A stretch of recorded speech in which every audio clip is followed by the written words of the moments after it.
Hey everyone, it's me, Buster Green again, and I'm going to try my best to make one video a day as long as I don't fall over. My last Gun and Witch from Mercury video did pretty decent numbers, so let's see how I'm holding out against the misery of trying to get monetized on YouTube. Turns out today I only need 908 hours in the next 11 months to get monetized.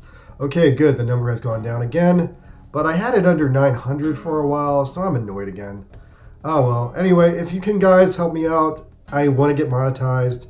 So please watch my videos for like an hour a day, or if you really love me, watch 908 hours of my videos and I will get monetized if you're a delusional crazy fan who wants to get me happy and I don't know. Anyway, let's talk about the major news today. So the big news around the water cooler is that Netflix canceled probably the best American animated show ever, Inside Job. All right, not ever, but the best one right now, I guess. The best one they had. If you guys never saw this show, it was an adult-flavored conspiracy comedy sequel to the kids-flavored conspiracy comedy show Gravity Falls. This show came about when previously Disney was begging those guys to make more episodes of Gravity Falls, but they said no because they were really pissed off at Disney for being publicly pro-gay and privately anti-gay, especially when they were selling their Disney shit to China and Russia. And that blew up big into a whole separate thing that involved the governor of Florida. And I'm not going to talk about that today, because today I'm talking about Netflix. So yeah, anyway, they went to Netflix instead, and it would have been your typical Hollywood happy ending if suddenly Netflix hadn't decided to gut their entire animation department as a overreaction to the global economic downturn of 2022. And this really stings when all over the country, animated shows are just getting viciously stabbed and canceled all over the place. Even though animated shows literally got everyone through the pandemic, it's almost like corporate TV executives have literally no loyalty or acknowledgement to anyone who made them successful for anything ever. Anyway, so Netflix, they've been on a fucking cancellation sweep lately. I gotta admit, I'm really losing faith in them lately. Like, why would I even bother to sign up for Netflix if all the shows they make won't actually finish or tell complete stories? The only thing that keeps them at all valid in my book is they keep doing pretty decent acquisition deals to get some pretty decent anime and live action shows from Japan, and usually these at least play out properly. Like, for example, they just canceled that show 1899, was it? The mystery boat show? I was actually planning on watching that one because I just like old boats that much, but fuck them. Why would I ever watch a 10-hour mystery boat show knowing that Netflix has canceled it before ever explaining what the mystery of the boat was? Like, what the hell is that? That's just frustrating. Oh, and on top of that, people are also super pissed they canceled this show instead of Big Mouth. And yeah, Big Mouth is disgusting. That show should definitely be canceled. So they definitely killed the wrong show yet again today. Anyway, so the rest of the video, I'm just going to take a second and funeralize Inside Job because, hey, it made me happy twice. Inside Job was a pretty stupid, great show about a secret government deep state. As it turned out, all the people running it were just assholes. The biggest asshole was Christian Slater. He fucking owned in this show, having another great step in his career resurgence right after his award-winning performance in Mr. Robot as Mr. Robot, I guess. Anyway, he was here playing Randall Ridley, an alcoholic old man with a vendetta. The character completely felt like an even more edgy version of Stan from Gravity Falls, but completely uncensored and raw, and I really dug it. Plus, this guy brought back the beanie hat. People are suddenly wearing those again, and I blame him. Rand was kind of the antagonist in Season 1, but then he took over the show in Season 2. But even though he took over the show, he was barely in Season 2 because the show's priorities had changed so much. I don't know if he really would have had a big role in Season 3 or not, but nonetheless, he was probably the most entertaining chaos figure for the show. But he wasn't the main character of the show.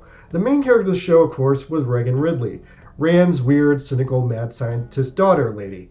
And having a jaded lady scientist on a cartoon was a nice breath of fresh air in an industry dominated with old man jaded scientist cartoons. So John DiMaggio from Futurama was on the show? Bender? I didn't know he was on this show. Oh, weird, he played the Dolph Man General dude? Wow, he just completely disappeared in that role.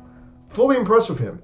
He really has some acting prowess, but did they waste him on a minor gag character? I feel like he could have done better than that. Alright, now I'm going to get into the overall story arcs for the show, so light spoilers ahead, guys. Anyway, so the first season, it was just okay. It was alright.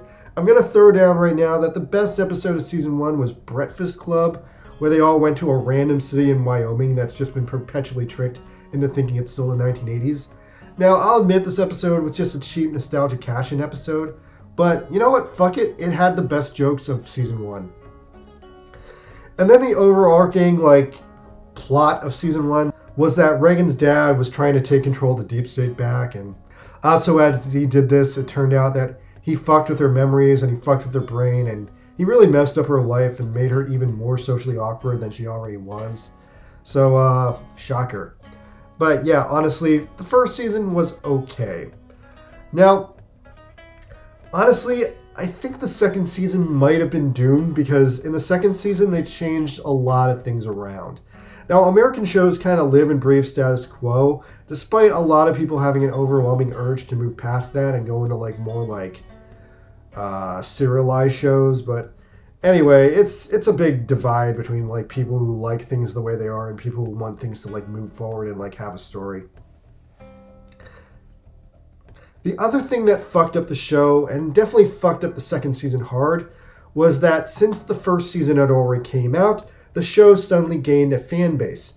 And like most adult cartoons, it was unfortunately a very vocal fan base.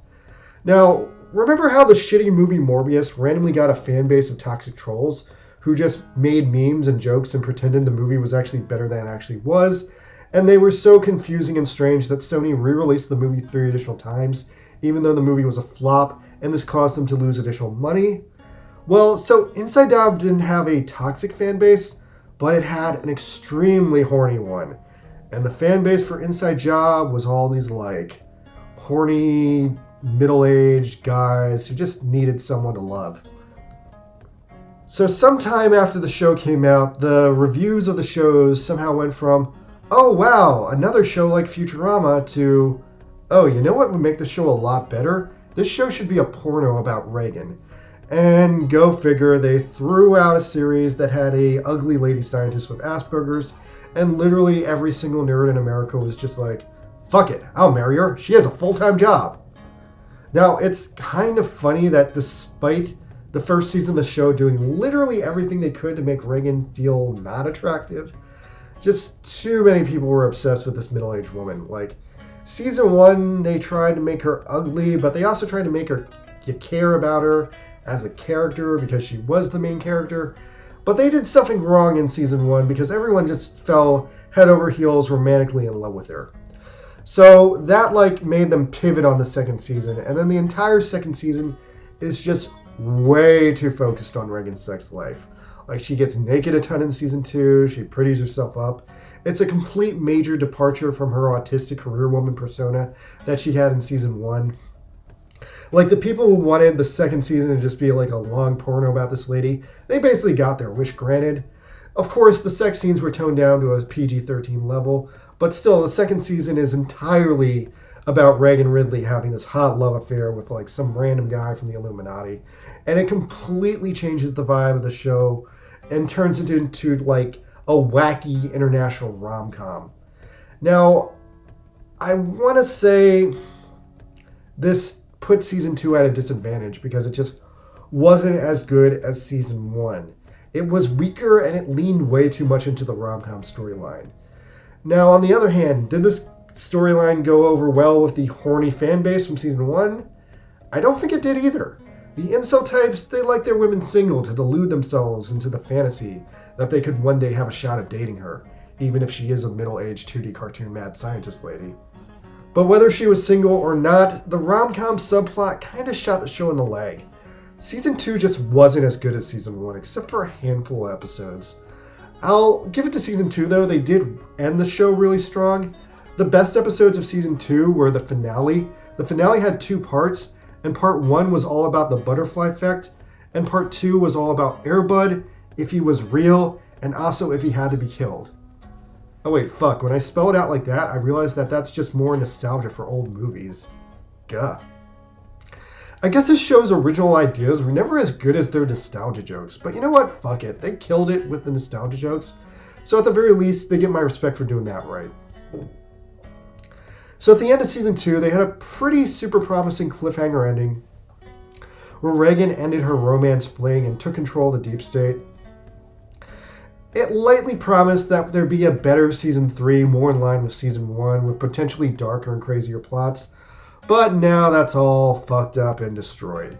I don't think the show is coming back. I don't think they can repivot to another network, because literally the show is so mature and like highbrow that the only option that could pick it up would be Adult Swim, but they're not going to because they already have Rick and Morty, which is almost the same show. And plus, I think they're kind of broke right now. There is one final delicious rumor online that even though the show is canceled, there is supposedly one final core of episodes left baking in the animation pipeline. And if you're all good boys and girls, maybe Netflix will grant mercy on you, finish out those last 10 episodes or so, and give the show one last breath of air, even though the show is otherwise dead. I have no idea if this rumor is true or not, and I bet if those episodes do exist, I bet for damn sure they have a horrible cliffhanger ending again. But yeah, personally, I don't think this rumor is true at all. I think people are just sad right now and they're being ridiculous and just saying whatever to like give people hope. For the record, to try and disprove this rumor on their own, Netflix has already rebranded the episodes that just came out as season 2 to retcon their own bullshit that there would be a season 2. Oh, there would be a season 2, but now these episodes are season 2. We tricked you, we're Netflix. Anyway, yeah, so is Netflix fucking insane for doing this? What do you guys think? Leave some comments. Like, was Inside Job gonna be the next Futurama, the next Gravity Falls? Either way, was it an underrated modern day classic? But the show's been murdered now, so it's just a fucking crime against humanity again. Like, come on, we were one episode away from seeing live action Ed played by an actual genderqueer child actress. Oh wait, that's not the Inside Job. What am I thinking of? Anyway, I'm you, Buster Green. Keep watching my other videos so I get monetized. Subscribe too if you can. Thanks, later, good night.